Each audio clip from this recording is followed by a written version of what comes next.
You want to be a designer who ships. If you're not shipping, you're probably not going to succeed in a startup environment. Startups are so hard, the vast majority of them fail. So right out of the gate, your odds are stacked against you. At a successful startup, you're going to be shipping and experimenting and throwing away a lot of work. That's a muscle you just need to exercise now. It's like making sandcastles. It's going to get washed away pretty fast, even the really great ones. That's just the nature of the work. And you have to openly embrace that, not be sentimental about any one particular day. Welcome to Dive Club. My name is Rid, and this is where designers never stop learning. Now, as soon as I finished our original interview, I knew that I had to have Soleio on as the first repeat guest. Now, if you missed that episode or you're not familiar, Soleio was one of the very first designers at Facebook and then went on to lead early design efforts at Dropbox after that. Nowadays, he's a full-time investor where he's backed some really amazing companies like Figma, Vercel, Framer, and a bunch of other startups that you've definitely heard of. So a big part of this conversation is tapping into Soleio's perspective as an investor, what he's seeing in the landscape today, and even getting a little bit of the backstory for what it's like to invest in a company like Perplexity. But we're also going to talk about some of the traits that make for a successful founding designer and look at some really interesting potential future scenarios. But before we get into all of that, I asked Soleio to go deep into what it looks like to be a designer who ships. I think that coding was always a little bit of a red herring. And I like this newer framing of designers who can ship because at the end of the day, you can segment designers into these two buckets. There are people who have experienced getting work out there in the world and bending in the wind of reality and being accountable for said work and feeling the reward of shipping, of getting something out there. And then there's everyone else who sort of sits in the safety of producing a blueprint, producing a facsimile of a thing, making concept cars rather than shipping product. Why it feels relevant to the here and now is that today's tooling no longer requires you to be a coder. In the past, it used to be a holy war over whether or not designers should spend time and energy learning how to code. And thanks to tools like Cursor, like ChatGPT and Claude, that requirement is now long gone. Designers who are not shipping are running out of excuses. And I think as an industry, we need to fully embrace the responsibility that I think designers have to getting their work out there and getting their work in front of people and learning through an applied practice rather than through ideation and generating concept cars and blueprints and things that will later go into production and not being kind of accountable for reaching an end user and talking to an end user and seeing how that end user actually responds to the work that we produce. And so I think that the here and now is going to be owned by designers who ship, by people who are willing to put their work out there early and often and iterating effectively in public. Because I think that they're the ones who are going to ultimately learn faster than everyone else and arrive at the insights that drive breakout businesses. There's that old saying from Facebook, the quick shall inherit the earth. And I firmly believe that there's nobody faster than the designer who's shipping product and getting their ideas in front of users in the most tangible and realistic way possible. Today's tooling is exciting because now it takes away the requirement of having a technical co-founder or an engineering partner to getting an actual thing out in production. All right, there's a new product that I absolutely love. It's like Midjourney meets Figma, and it's called Visual Electric. It's a new image generation tool that's built specifically for designers. It's the most photorealistic one out there, even more than Midjourney. They also have a bunch of beautiful predefined styles, and it's so incredibly easy to iterate because the entire experience happens on an infinite canvas, so you'll feel right at home. Honestly, the whole product is the epitome of taste. So the next time that you need imagery for a project, I cannot recommend Visual Electric enough. Head to dive.club/electric to check it out today. And if you like it as much as I know that you will, you can use the code DIVECLUB to get your first month for free. I'm noticing a trend. The designers standing out on social media today are the ones that are using video to showcase their work.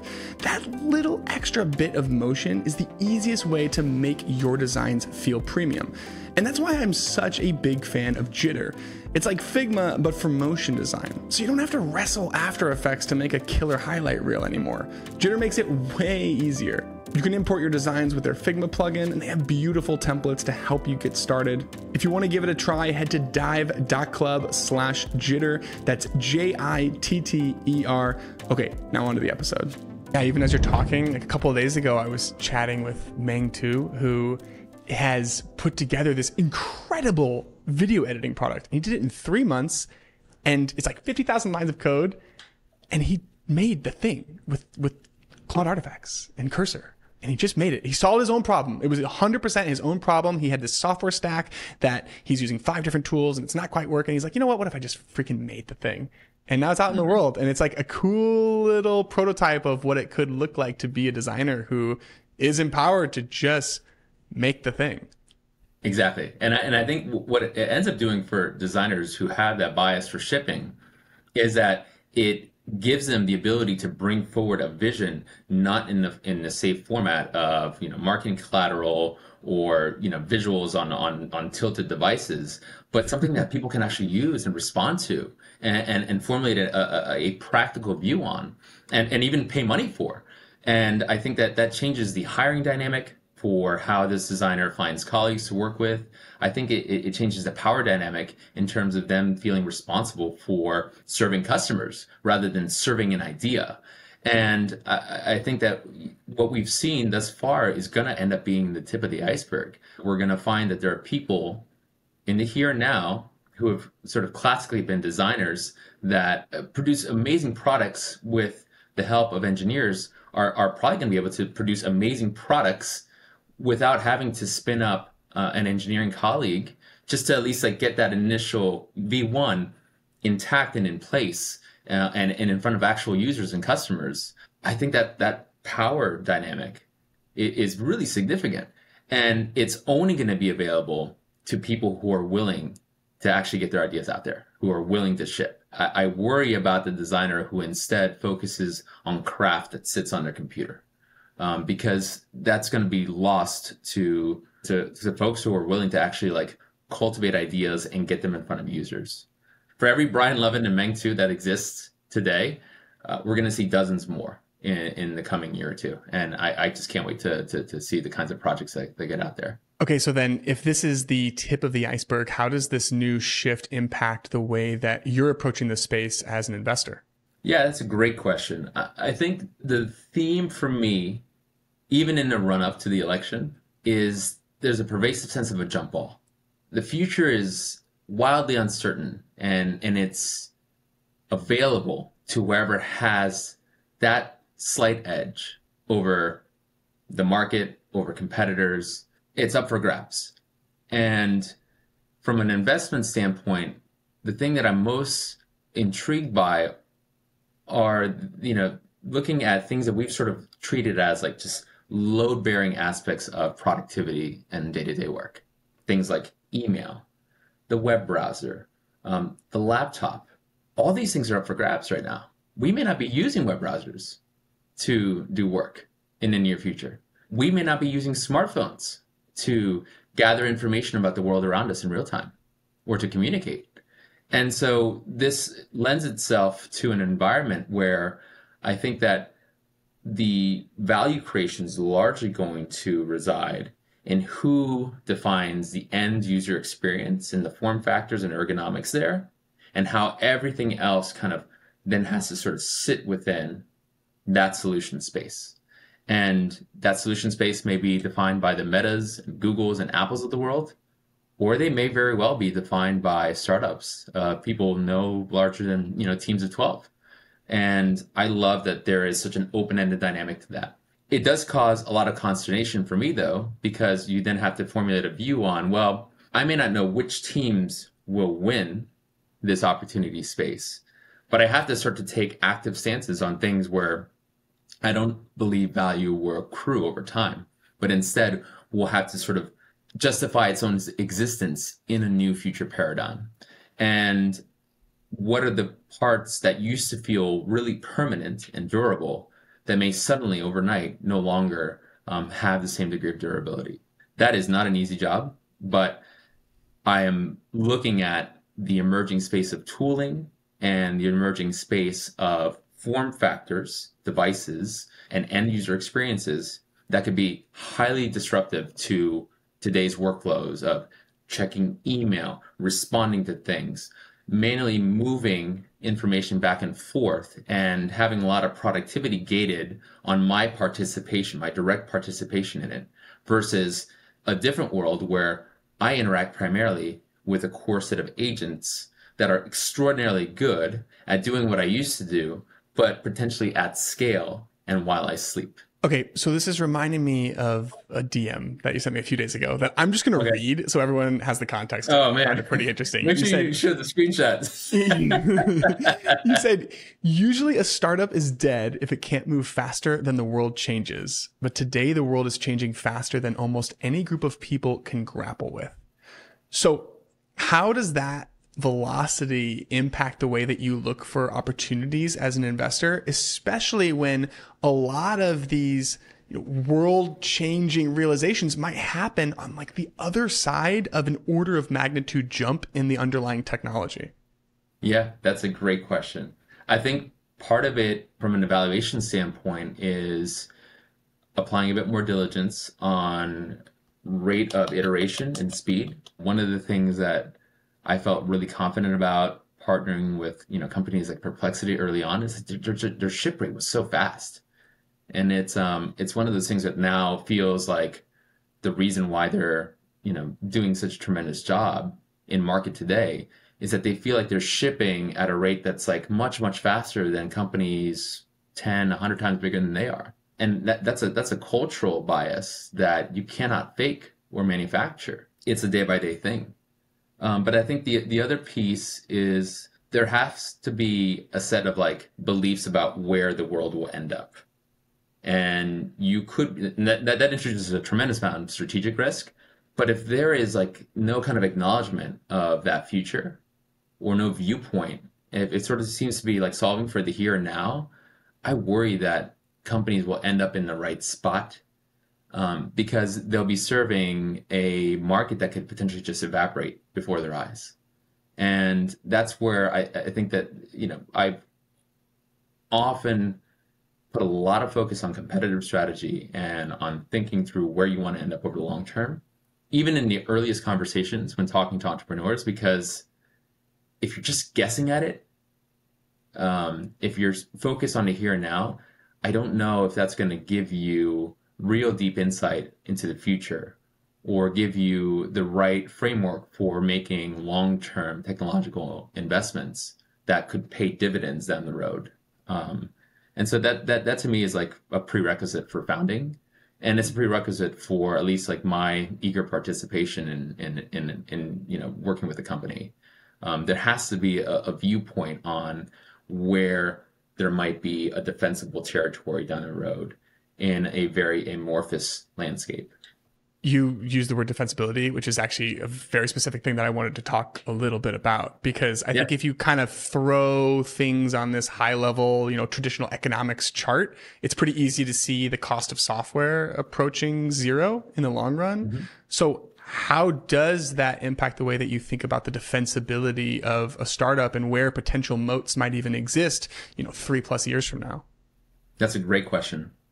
I think that one of the things that has shown tremendous durability is the power of brands. If you sort of step away from software for a minute, brands, can pervade all kinds of endpoints. It can, it's easy for you, for example, to picture what a Starbucks looks like inside of a Safeway or inside of an airport or on your phone.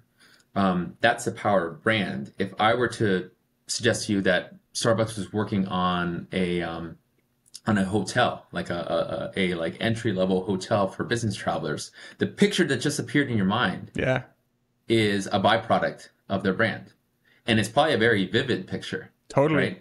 Right. And I think to people listening to this conversation, they'll probably also have a very vivid picture. That's the power of brand.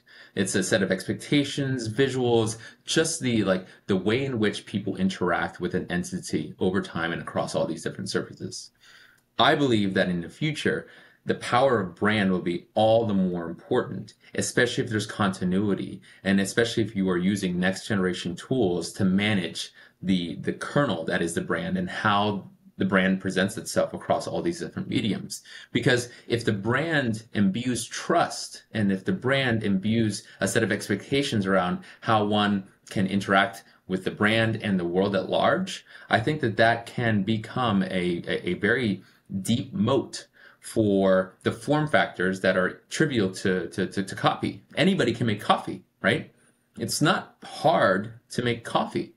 But the reason why Starbucks is Starbucks is in large part because of their distribution, because of their reach, and their progressive stance towards technology, and because of a very singular brand that they have been building token by token, brick by brick. So, what does this mean for software startups? I think that if you were just to boil down, the decision to use product A versus product B based on ergonomics alone, then yeah, maybe that's going to become a place that becomes quickly commoditized. That if company A releases a new feature and company B can just copy it, 1 quarter, 1 month, 1 week later, then there's not much of a moat that emerges there. But what does emerge is how people interact with other people who relate to said brand, and also how people essentially assign expectations to a brand when said new feature comes out. Do they expect the feature to work in a certain way, right? Do they expect a level of quality or relevance that they may not expect from other brands? And so I think that that's an important part of how technologists need to think about not merely the feature set that they need to be rolling out to end customers and users, but I think over time we're going to see that the competitive advantages that emerge that are really durable are the expectations that are aligned to a company's brand and this more visceral quality that extends from that creative kernel that I described earlier. Okay, I want to keep pushing on this evaluation process and how you're looking at different opportunities.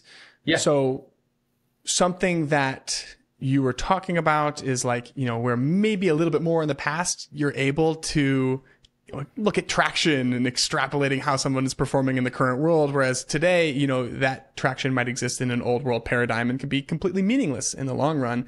And it's maybe more about finding founders and companies where there's a match on this belief about where the world is heading. First off, do you think that's a pretty accurate representation of how you're looking at things? A little bit. I mean, it's a mix of criteria at the end of the day. Yeah. But I have some that are pretty strict criteria for underwriting risk. That's an important concept when it comes to investing, right? That a lot of it is pricing and underwriting risk. Okay, so then what are some of the beliefs that you have about where the world is heading that you have so much conviction about that it actually would maybe trump some of these other factors where if there's not an alignment on that belief, you're probably going to pass? I don't believe that we are going to be using smartphones in the way that we do now 5 years from now. I just 5, small number. I don't believe it. I don't believe it.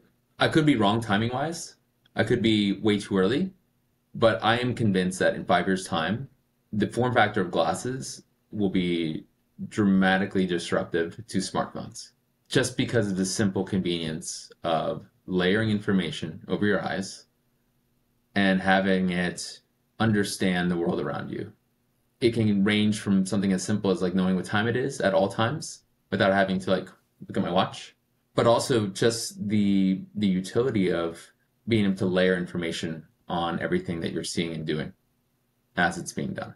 And yet still being present, still being able to have a conversation, look a person in the eye, and traverse the world. And so anybody who's sort of doesn't think that we're going to have to be answering to an unbounded three-dimensional environment as part of how people relate to computers, I think is not setting themselves up for success. They may be able to navigate that and adapt to it, but we saw how many companies really struggled with the adaptation to mobile, some of them to their own peril, right? And I don't think that the transition to spatial or AR will be any easier or seamless. I also just don't believe that companies that are kind of theorizing and working towards one particular vision at the onset are likely to succeed. And so if there is a bias towards just like staying in an ivory tower and kind of honing and perfecting something, I think it concentrates a lot of undue risk. And that is typically an environment or a founder where I don't think there's going to be great collaborative fit. And I probably wouldn't be a great partner to them. Because my general bias is to push founders to pull shipping forward and to identifying like where is the customer and their pain points in this grand vision of yours. What are you unblocking so that people can do whatever it is that they're trying to do more effectively? When you're talking to them, what other tools are they using adjacent to yours that may present even more novel opportunities for you? It's really hard to support companies that believe they have the solution and the answer up front. That's often like a red flag for me. It's like, we already know what we're doing. We're going to do X, Y, Z. It's going to look like this. And it's like, okay, well, I'm happy to accept that is your current mindset. However you arrive at that. If you spoke with hundreds of customers, or if you've been serving customers in this fashion already, if this is how you arrived at that insight, that's great. But if it's much more theoretical, I don't think I'm a great person to underwrite that risk. Can we look at some of the investments that you have made then? Like, so Sure. Are there investments that, maybe you could even just point to and talk a little bit about that you think serve as a good example for how you approach venture at a high level? So Granola could be one. I met their co-founder CEO, Chris, shortly after I moved to London, through a mutual friend, and Chris had exited another startup, Socratic, to Google, and he was winding down his time there and thinking about what he was exploring next. And what I immediately gravitated towards was his desire to want to workshop early formative ideas, his desire to generate formative ideas before raising any money. I mean, I think I met him well over a year before he ended up raising capital, if I recall correctly. And over that year and a half time span, before I think ChatGPT had even launched, he was insisting that AI was going to become this transformative technology that would change how people essentially like capture the structure and the core units of utility that arise from conversation. Okay, quick note. Granola is a new type of AI note-taking tool. I use it for every single one of my meetings. Honestly, I kind of hated all the AI note-taking tools before Granola, but I freaking love this one. So not an ad. I just wanted you to be able to have the context and picture it while Soleio is talking. So let's jump back into the episode. And what I loved about my interactions with Chris is that he would often have just like these simple apps that he had built on his nights and weekends. One was a voice recording app that I used extensively, and where he was at least demonstrating and at least playing with how could maybe a voice recorder help people capture a lot of their problems, thoughts, challenges, etc. And these are prototypes that weren't like, prototypey wireframe, like let me tap through a couple screens on my phone. These are things that I could actually use and that I did use on my own device. No craft at all applied to it because that sort of defeated the point. It was more just to kind of explore the opportunity space.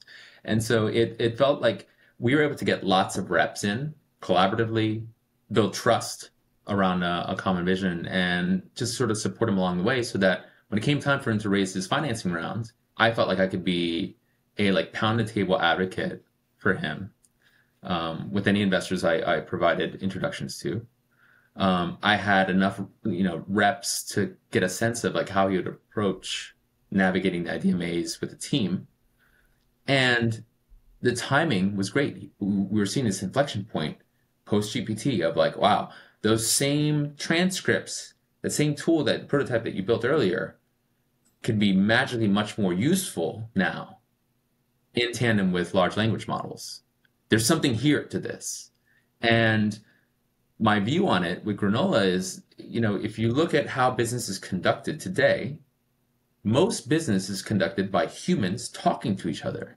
and problem solving, and not merely just like exchanging information. They're kind of co-designing together. They're kind of working together on generating a solution through conversation. And in a lot of cases, people are taking meeting notes. That there's a practice there.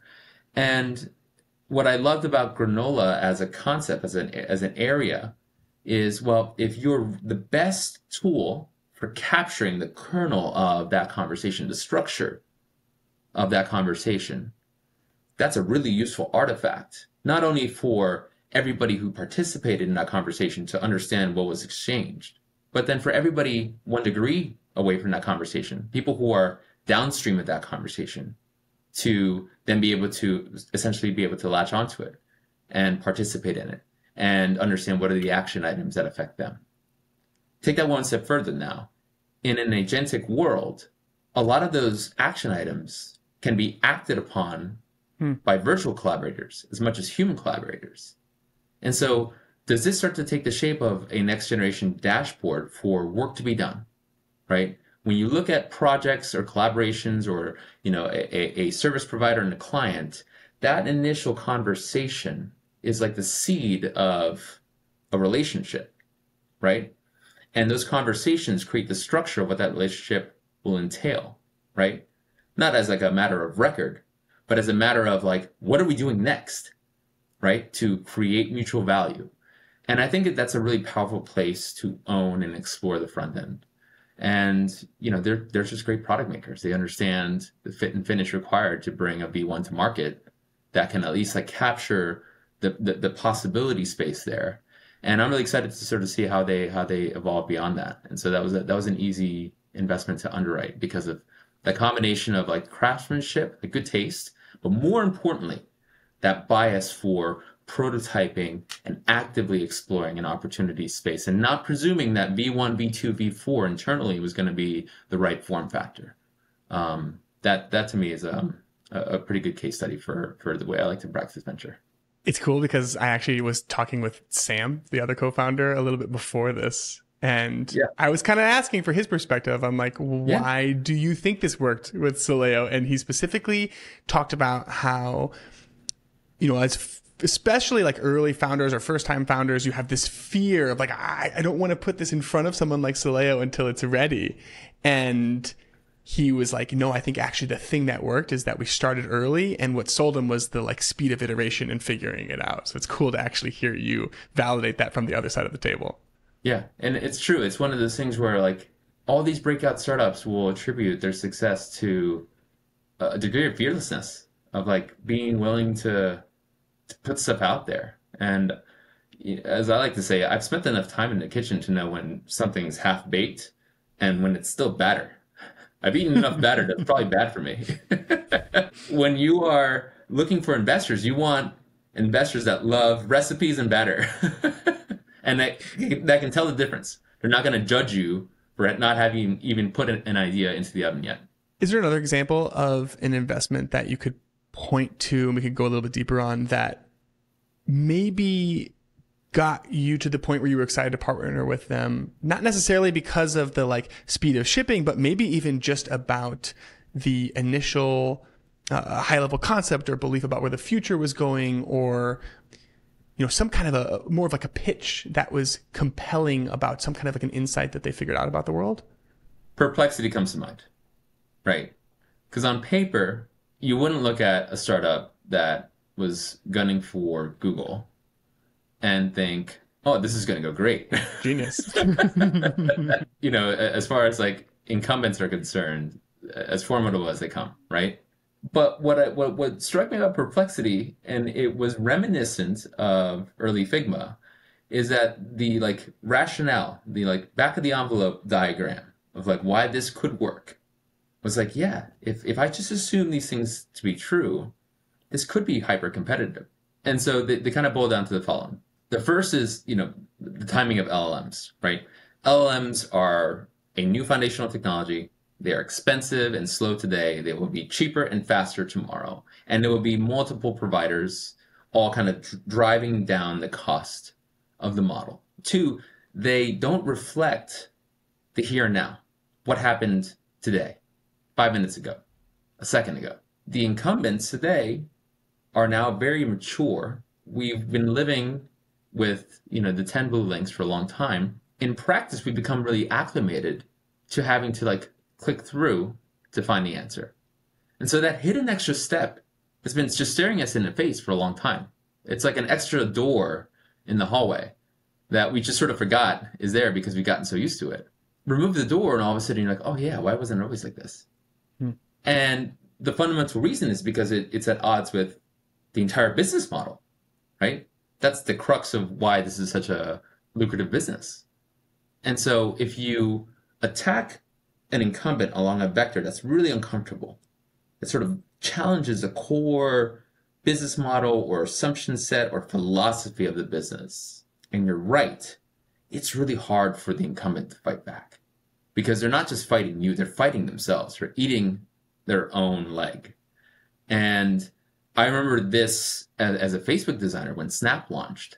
The starkest contrast between Snap and Facebook at that time was that in the same year that Facebook was rolling out Timeline, which was this page that showed your entire life, everything that's happened in your life, all on one endlessly scrolling page, all the things that you did socially. Snap was attacking us along a different vector and saying, no, that's not what people want. People want things to disappear. They don't want a permanent record of who they were. They want to engage with their friends in a manner that doesn't leave such a heavy footprint. They don't want the internet to be written in ink. And that is a really hard thing to fight back against because it works against the inertia of the company and the philosophy and how they sort of view what people want. And you see Snap's early numbers, you're like, oh my gosh, these guys are going to be a vicious competitor. This is a tough one. This is very much like apples versus oranges. And so what Perplexity purported to do was, okay, we're going to have a system that aggregates real-time knowledge, stuff in reality, with the foundations of a large language model to generate answers. Because we as humans are curious beings. It's why we use search, why Google was such a massive business, why it was so useful. And there's more that people can know about the world much more succinctly if we remove this extra step of having to click through a link. Like it takes full advantage of all the things that LLMs are able to offer. And we'll give people citations. It'll almost be like a just-in-time Wikipedia. And again, they were pivoting away from a data analytics product into this consumer-first product. But it was such a simple, coherent strategy. It's like, okay, there's a bunch of execution risk, a bunch of ways in which this can go wrong. But if we hold these things to be true, they can be an extremely competitive. This is the most interesting, apart from ChatGPT, the most interesting consumer-first product that I've come across. I get on the horn with their CEO, Arvind, and that conversation was not great. It was one of the most combative conversations I've ever been in. I'm like, really? We haven't even met, and we're like arguing. And there was a part of me that was like, I'm probably not going to be a great fit for this company. I don't even know if this guy even likes me. But what I appreciate about it is like I had to stand my ground. And I had to be able to express my opinions about how design might work within this organization, how I can potentially support their founding designer, Henry Modisette, what it would take to win. And I found that ended up being productive for me as an investor because I hopefully believe it increased Arvind's respect for me as an investor, that I was willing to just say, like, I don't think you're right about this. And here's why. And you can do with it what you want. But I think his argumentative approach showed a willingness to kind of engage reality and ideas. And again, I didn't feel as though I was making a mistake. I was concerned about whether or not we would be a good fit from a partnership standpoint. But I appreciated his willingness to want to just push back, to understand, right? Sort of be skeptical, to challenge. And I think that sort of like bullishness is a quality that you'll see in a lot of really successful entrepreneurs. And so it's no surprise to me that bullishness kind of cascades out into the product's pace and their innovation and their willingness to take calculated risks and be extremely bold as they roll out feature after feature and touch and influence more and more businesses and parts of the sector. Are there other qualities that you find yourself kind of hunting for in founders, especially first-time founders, where you can't put as much weight on a past success? What are some of the ways that you're kind of hunting for someone who you think has like a lot of potential and really could succeed, especially when we live in an era where it's almost impossible to just chart the path for success and follow it? I think that there's equal parts ambition and bullishness and stubbornness, kind of like a restless, impatient nature, and not where they stew, but they act, right? In combination with a high degree of adaptability, of being able to listen and learn in real time and to grow and evolve with the company and with the landscape. I think that those are things that people will exhibit in different forms before that founding moment. And I think those are basic ingredients for being a successful entrepreneur over the long term. There are different qualities and can kind of get you by in the first few years, but I think that that has consistently been my perspective on founders. Is there's a certain degree of like bending the world to them, right? Reframing everything to them and what they think should be true, but adapting to new information, whether it's customer feedback, a change in the landscape, recognizing that a strategy is not playing out the way that it should, or maybe that it's the wrong strategy, and a willingness to not just die on the hill, but just change hills. There's like a never say die quality to great founders that's really consistent, because ironically, the more successful the company, the harder and deeper the psychological hits. You know, you're not just shouldering your own success and expectations the world have on you. You're shouldering the success and the financial health of dozens, hundreds, thousands of people. Heavy as the crown. And I think that a lot of people don't recognize how hard it is to rise to that challenge when you may not, the evidence in front of you may say that it's not going to work out. And yet you still have to do it. You still have to kind of find the mustard to push through it. I admire entrepreneurs, and I look for entrepreneurs that show that degree of grit and almost like a fight to them. What about that first designer role? You mentioned Henry. We had him on the show a few episodes ago. It was awesome to hear him talk about his experience. I think in many ways, that's like one of the most exciting roles in all of tech. And you're often helping portfolio companies find that first design hire. So can you talk a little bit about like, maybe what you're looking for, but also like, what does it look like to really succeed in that role? And how can designers position themselves as like an excellent partner for that founder who is wearing the heavy crown? This is a very, very loose and fast framework, but you can sort of take the life phase of a startup. There's all the work that goes into pre-product market fit and then everything that follows market fit, right? How do you create something that a lot of people want now? And how do you then scale that offering, stave off the competitors, and build an enduring business? The founding designer needs to know where they are on that continuum when they join. And anybody who aspires to be a founding designer needs to recognize that the skill sets of achieving product market fit is very different from scaling and defending, right? What entrepreneurs ought to look for are designers who are prolific, that just are very generative, that don't fall in love with their work because they're producing so much of it. They can't pick a favorite child because they have so many. And I think that bias towards being prolific lends itself to being highly experimental, having a lot more fodder to kind of plagiarize from. You'll kind of make a thing, work on something, and it's like, this doesn't quite work here, but now it exists. It's on the shelf of my mind, and I might be able to plagiarize it later. But then there has to be a willingness in that pre-product market fit era to just be throwing away ideas, to stand something up, spend a lot of time working on it, and then walk away from it because it's just a dead end. And I think that is maybe the hardest thing to tune in for, because I think a lot of folks who buy the startup dream and want to work at startups want to get that like first song to be a hit. And they sometimes will just like marry themselves to that first song, that first script, that first crystallized product idea, not recognizing that it may be a blind alley. It may be a short hill. It may work really well in the first few months, but you might have to just abandon it entirely. And there is a set of people who just don't deal well with that ambiguity. The good news is that if you're really experimental, if you listen to the right customers and listen to their pain points, and you produce things that can kind of address those pain points and actually ship those things, then you are far more likely to strike a vein or arrive at an insight that can result in a breakout product. And when you hit product market fit, it's never really a question. It is like hitting a vein. There's a terrific book by Mike Maples Jr.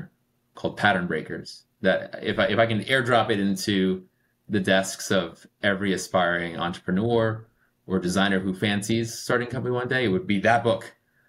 Because unlike a lot of other startup books that I've read, it's probably the one that provides what I think will be a very durable framework for understanding what it takes to achieve product market fit and the mindset required. And that so much of arriving at an insight is having that mental flexibility to recognize, oh, I came into this, selling Happy Meals, but when I started listening really closely, people just really wanted the toy. And it turns out toys are a much bigger business than burgers. And I have to kind of like be able to like walk away from the kitchen and become a toy maker, even though that's not what I set out to do. I think that there's a certain degree of like a mental openness to not just like focusing on the solution that you're bringing to the forefront, but to like the broader problem space that's sort of sitting right on the periphery. And Mike Maples Jr. provides a ton of great anecdotes there, where it's through a mix of paying attention and luck and also fortitude, that people realize this is the thing that we need to do. And now we have to kind of bulldoze our way into this opportunity space. And the way that he describes it is that there's always an element of surprise, that you bring a solution to a customer or to a user, and the response isn't like, oh, this is cool. It's like surprise, like, oh my gosh, this is like a magic trick. It's amazing, right? Granola had that quality when they shipped and when a lot of people used it for the first time, where it's like, oh wow, this is surprisingly great. ChatGPT certainly had that effect. And I love that framing because I think that that's the bar for relevance.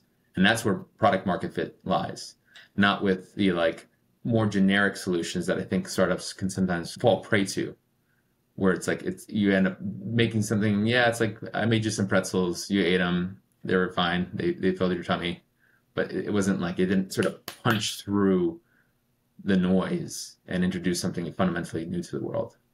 The thing that a designer who wants to found or wants to join a startup has to be thinking about is, what can I do to get stuff out into the world as the status quo, rather than like the nights and weekends? How can I be shipping and moving the business that I work with today, now, as quickly as possible? Or can I work with startups part-time so that I can start to get work out there in the world today, now? Because those reps are the most valuable reps that can possibly exist in one's career path. And I think the other bit is finding your creative collaborators. I think that it's always fun to bet on founders, teams that have great chemistry, maybe, I guess the word, because there's you can build up a lot of like trust that can endure the hard parts when you're making things well together. It's why when like creative breakups happen, they're very like destructive. It's because it was a mountain of trust that was built before the whole thing collapsed. A lot was lost. And I think what I didn't appreciate as a younger designer that I appreciate now is having worked with a wide range of people and knowing off the back of my hand, like people who I worked extremely well with and what qualities they shared and what were sort of the dynamics there that could make for a great co-founder or a great, collaborator, so that when it comes time to run through the idea maze, I'm not trying to figure out how to work with someone in parallel. I already sort of have some foundation of trust at my disposal.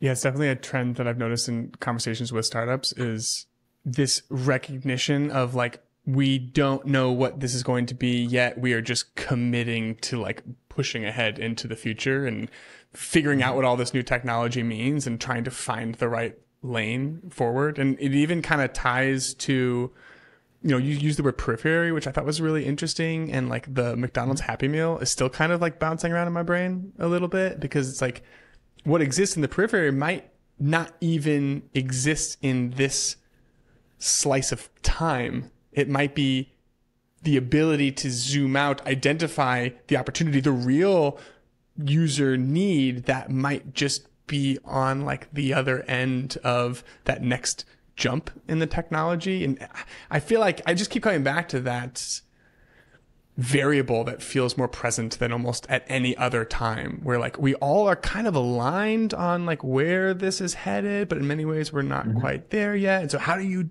do that dance as a founder? It's kind of fun. Yeah. And I think it starts with a little bit of a viewpoint on what the future will portend.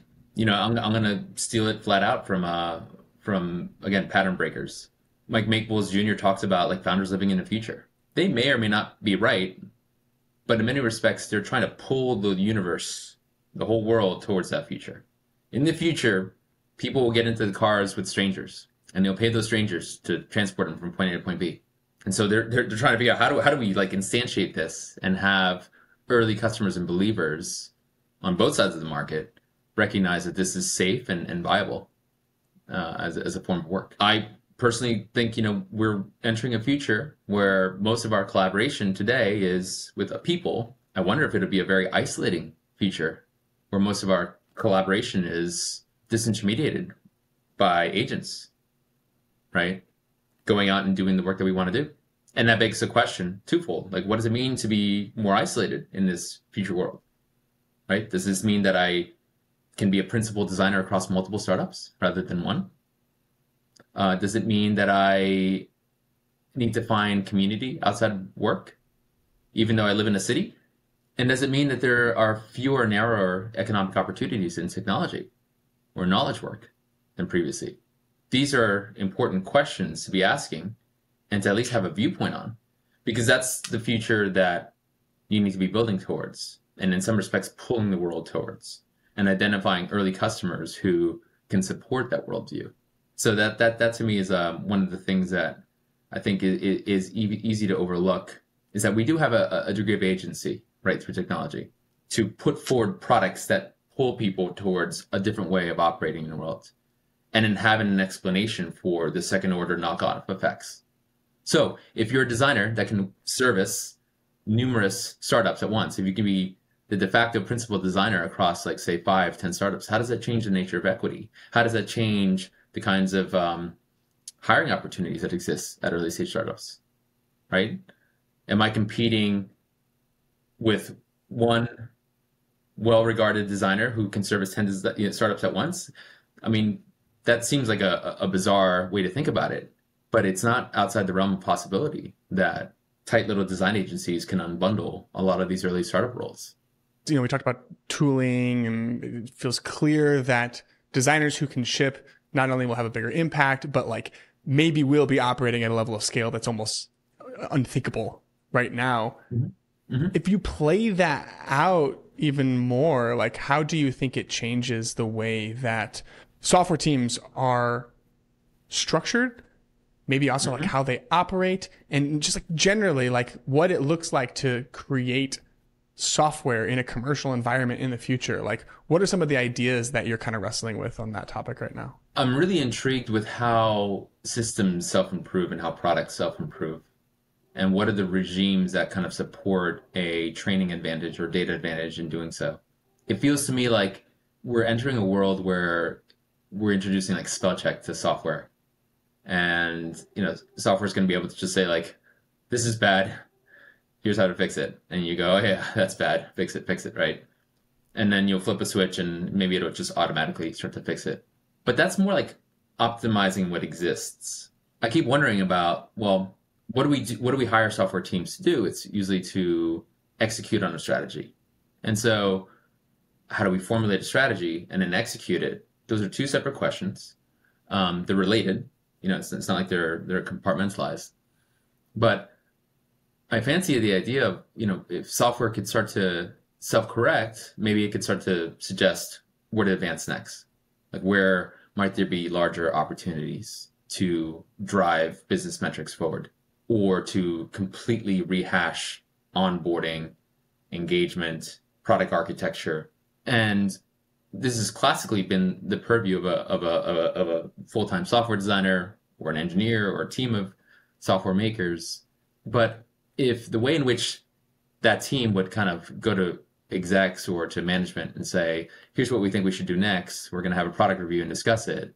If a computer can just do that in real time, drop an email into that executive's inbox or management's inbox, and then start to build that and experiment with it and release it to production and provide evidence to support said strategy, that's a very different model for how software is made. It takes a lot of the guesswork out. It may make things really homogenous, but maybe that's fine. Maybe it'll end up streamlining how much time it takes to ship new products and new business arms. That makes every player today that much more competitive, right? It creates a much more hyper-competitive environment. And ideally one where like the cost of things gets further and further driven down. I think that humans will always be there to rubber stamp strategy, right? Or act as like the de facto copy editor or, chief editor of the work that humans and machines will produce. But we've largely relied on the judgment of people, absent the kind of wisdom or evidence that can be absorbed by systems that can push software out to production in limited tightly scoped manners to gain insights and to build evidence for larger sweeping changes. And I find that really interesting. I think that changes how startups can compete with incumbents that have established distribution. But it also changes how we think about the composition of an early team. And will founders be managing people at the onset, or are they going to be managing a suite of machines and a much tighter payroll of personnel? Will founders ever need to hire employees in 5 to 6 years' time? And will the unbundling of startups just result in a lot more startups that are much smaller, but that can create massive amounts of enterprise value without having to generate, teams of dozens? And I think what we've seen generation over generation is that this is in fact the case, that technology companies become more atomized, and the composition of each molecule has different components. You might be able to sort of hybridize roles that were sort of ironclad pre-GPT: marketing, design, engineering, product, right? I think those things might get blurred all together, and you might be able to wear all 4 hats in one employee. Yeah, that idea of like self-optimization is very interesting. It makes sense though. I mean, it feels like in that world, I think I'm pretty grateful to have the core skill of design. But you also have the core skill of asking great questions, building a brand, marketing a product that you've made. I think these things all work in one's favor. And maybe the future is one where we start to build software more and more for the solo entrepreneur, where it's like, you can get really, really far without hiring your first person, because we've essentially created verticalized software across every single function that you'd historically hire for. That's a weird and bizarre world, but it's weird and bizarre. We're vastly, today, like, we think that the internet software is static graphics and drop-down menus and transitions. Maybe it's all video in the future. Maybe it's just conversations with people, much like this conversation here now. That world is not far away. These real-time avatar systems are uncanny in terms of how accurately they look, and in some respects it fits the form factor of how humans relate to one another. If I can talk to somebody who looks and behaves like a human and who's building software in parallel, maybe it can then give me the opportunity to focus on what I'm uniquely good at. And I do wonder what that world looks like from a brand standpoint. Like, will brands really start to concentrate around individuals and people who are recognizable? Where will people assign value and trust to? What are the entities? What are their form? Will they be, in fact, the Starbucks, the Nikes, the Apples of the world? Will they be the personalities, the people, whether real or manufactured? I'm not sure, but I do think that a lot of the hidden costs of making software, making decisions, are being radically exposed right now. and realizing that, yeah, there's much shorter paths to water. Hey, it's Rid. I'm constantly asked about my favorite products, so I'm gonna take just 1 minute and give you a quick rundown of my stack. Dessin is how I ship design changes without having to code. Framer is how I build my websites. Genway is how I do research. Jitter is how I animate my designs. And Play is how I design and prototype mobile apps. Visual Electric is how I generate all of my imagery, and Raycast is my shortcut every step of the way. Now, I've hand selected these companies to partner with me so that I can do these episodes full time. So the best way by far to support the show is to check them out. You can find the full list at dive.club/partners. Okay, now on to the rest of the episode. Before I let you go, I want to kind of wrap this in a little practical, fortune cookie for those that made it to the end. Because I think we can keep going and imagining and dreaming about what this future world can look like for a very long time. I want to speak to someone like very specific who's listening. It's this person who maybe they actually are already at a startup, but they believe in some of these core ideas that you're talking about. We're like, hey, the world's going to change. AI is real. It's a big deal. The way we think about enterprise opportunities is about to change. And I don't know what it is yet, but I know that I want to start something. I know I want to put something out into the world. And I believe in my long-term career as, one who is a founder and starts new projects. So what is an investment that person can make into their future founder journey today?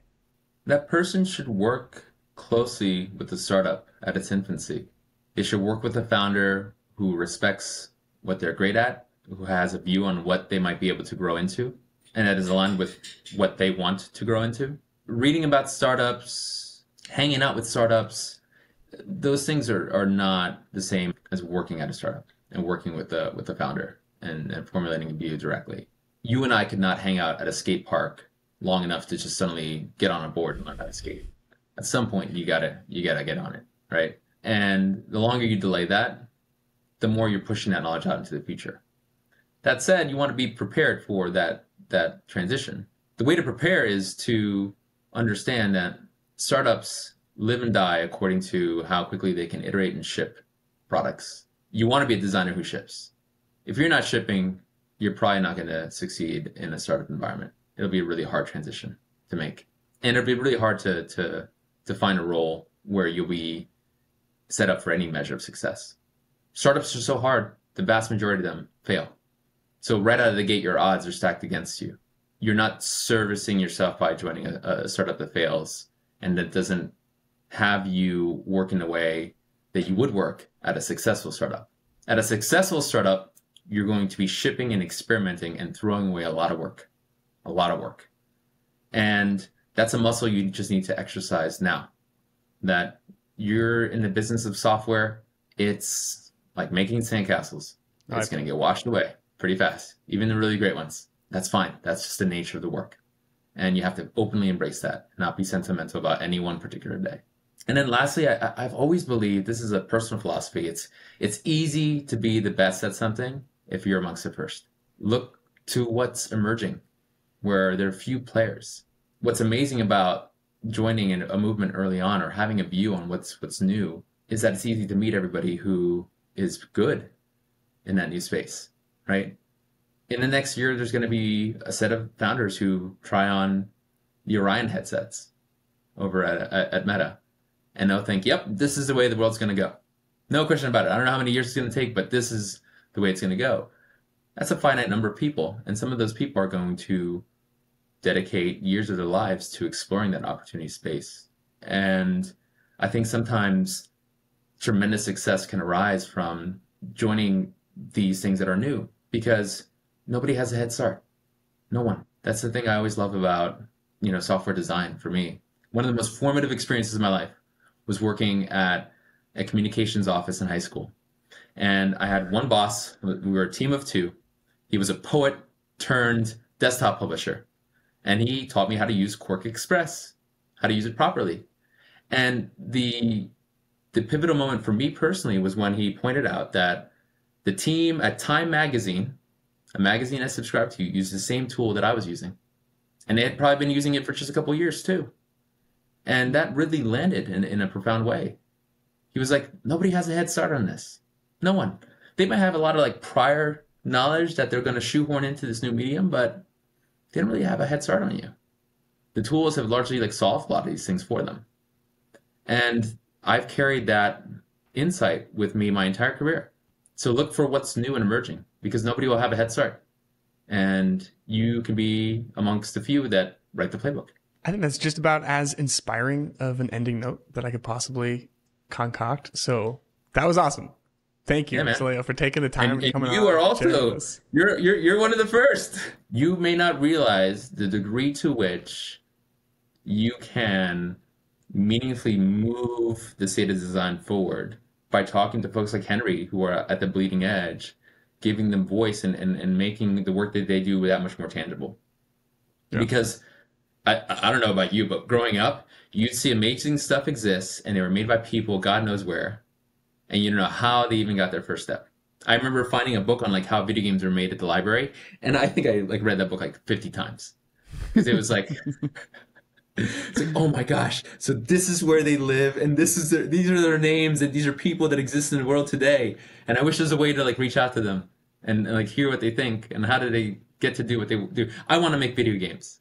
And hopefully for folks that grew up using software, they'll be able to at least like assign a face to the work, and then more importantly, assign like, okay, what does the job actually entail, so that at least I know I'm at least like in the right zip code when it comes to how I spend my time. Yeah, it probably won't be spending time in Figma. It'll probably be time spent like dabbling with these new emerging tools that can generate Figma files, and then finding higher leverage ways to hone those artifacts and work with AI more effectively than any of the classical designers. Oh, man, I feel like we could start a whole episode from this point, because it's like I totally agree, and it just feels like there's never been a better time to have a podcast, because it's so easy to be curious because everything's new and everyone's figuring these things out for the very first time, and you have whole new industries that are just like sparking up.